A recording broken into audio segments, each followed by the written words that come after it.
welcome back to Garden Studio. I've never done a video quite like this where I'm totally unscripted, but there is something on my heart that I want to say. It's funny, I've been away from YouTube for about 2 months, which feels like forever because so much has happened.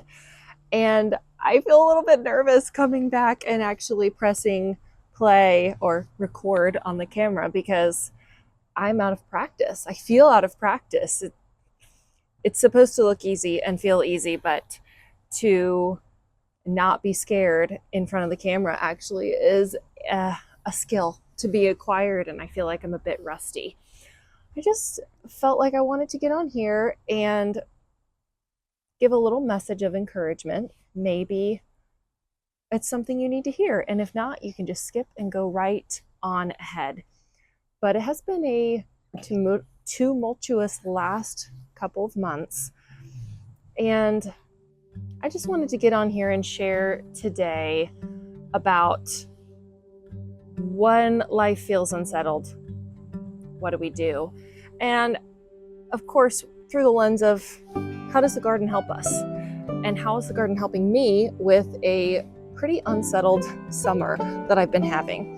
One of those unsettled things is this guy right here, who is now almost 6 months, and he is growing and changing so much every day. With him is a little bit different, and it is such a special and sweet season, but also nothing feels normal. And I think there are periods of life like that, whether that is new motherhood, whether that is a move, whether that is just something else changing in your life, a job, a relationship that either is new and good or breaks apart. And also in my case, a death. My husband's father passed away at the end of July. He had been quite ill for a really long time. And though it was not totally a surprise, death is still sad and so difficult to navigate. And it doesn't matter if you're totally shocked by it or if you're not. I don't think there's any death that's easy. And it definitely throws your life all apart when someone close to you passes away. And we're dealing with that over here, with grief, with a lot of additional tasks to do. And honestly, a lot of other things have taken a backseat, including the garden. And that's okay. It's okay to step away from certain things for a time. And then we've also been hoping to move. And if it happens, it will show up on here for sure. But we just have no idea on the timing. And so all the while I am thinking about what can I talk about in this garden that I love, that I'm sharing with you all, I'm also thinking, well, I might be leaving it soon. And that is an incredibly unsettled place to be. And it has given me I think, greater sympathy or empathy for people who are in a more transient space, whether that is an apartment, whether that is just a house they know they're not going to be in for a long time.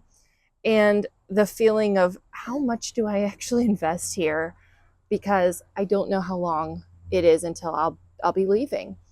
So all of these things I've been thinking through the last couple of months and just trying to reframe how I want to come back. And I just felt like this message was an essential front load to any other content I might want to create, either in this garden, the rest of the fall, the rest of the year.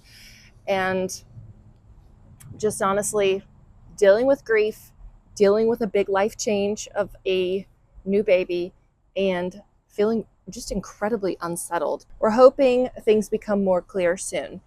But in the meantime, we still have to live our lives. And I think that's the challenge when a lot of upheaval is happening, is how do you still move forward, stay as grateful and present as you can where you are, even if you don't know the future, even if you actually don't like some of the things that are happening or they feel really uncomfortable or sad.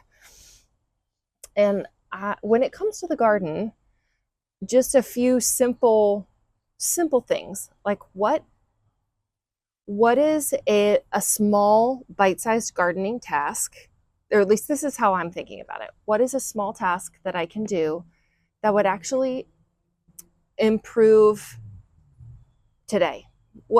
And that might be like a pot of flowers. So the things that feel most helpful to me right now are, what can I do to make this space a little more beautiful right now?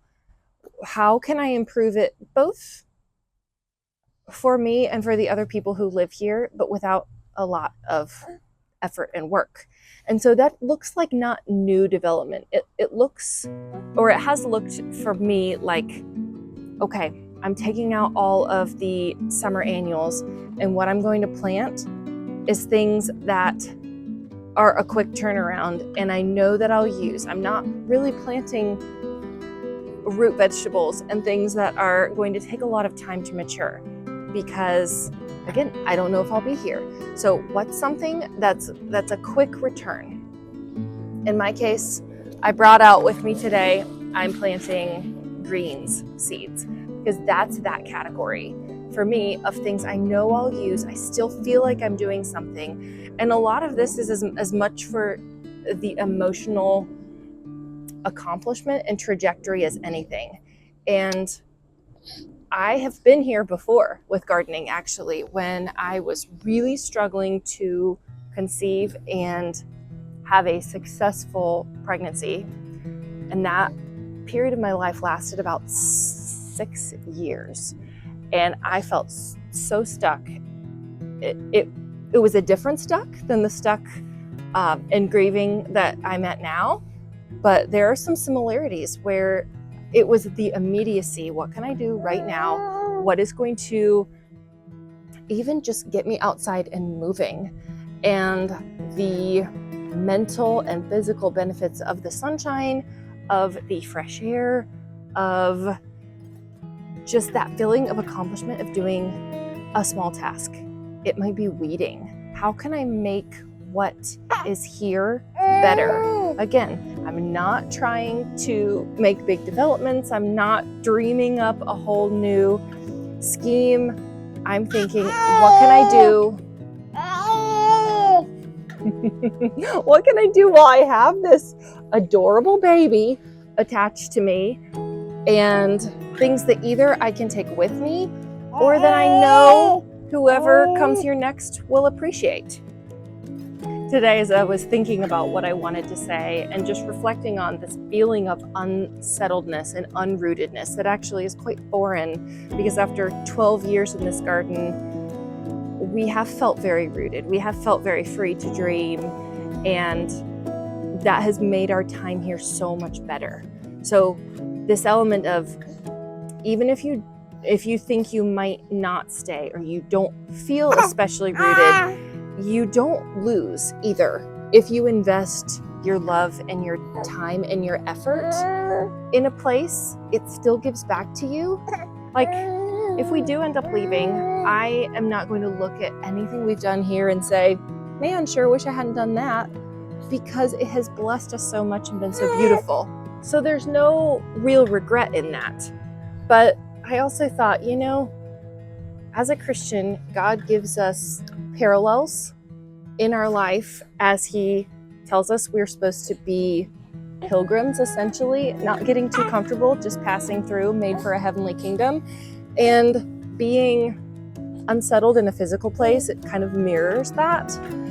And what a gift that He gave us ways to cope with that. And one is actually engaging with the earth, eating good food, engaging with our people, including the littlest people. Hey, that's my mic. You can't have that.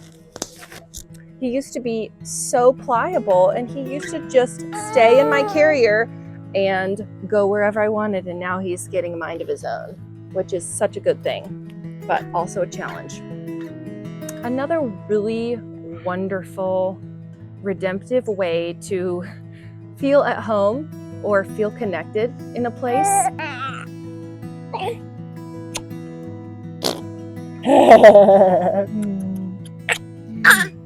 has been to eat with people. So we are in the dead of summer here, and that actually makes it a lot more challenging where I am, Zone 8A, South Carolina, to eat outside. But the hint of fall is in the air. It's coming. And I know one thing that is going to be really wonderful for my spirit is to start eating outside again. Because I think when you share a meal with someone, there is something eternal to that. There is something beautiful and purposeful.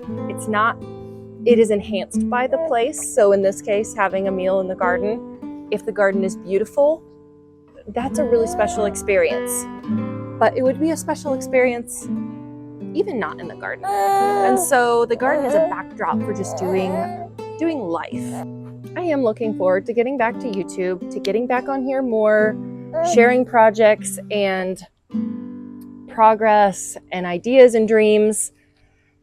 But in the meantime, I hope if you are in a season of transition, of grief, of feeling unsettled, this can just be a little encouragement to you to do a little bit where you're at. Keep eating. And remember that God gave us these tools, really, of connection and engagement with the earth and the garden for our well-being and to navigate all of these life seasons. Have a great week in your own gardens, and with your own babies, your own people. Happy gardening.